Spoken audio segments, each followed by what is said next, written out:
वासुदेवं हृषीकेशं वामनं जलशायिनं जनार्दनं हरिं कृष्णं श्रीवक्षं गरुडध्वजं वाराहं पुण्डरीकाक्षं नृसिंहं नरकान्तकम् अव्यक्तं शाश्वतं विष्णुम् अनन्तम् अजमव्ययम्।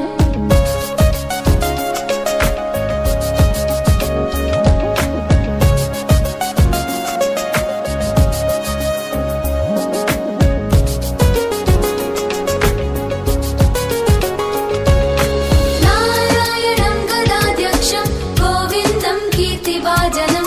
गोवर्धनोदरं देवं भूधरं भुवनेश्वरं वेतारं यज्ञपुरुषं यज्ञेशं यज्ञवाहकं चक्रपाणिं गदापाणिं शङ्खपाणिं नरोत्तमं चक्रपाणिं गदापाणिं शङ्खपाणिं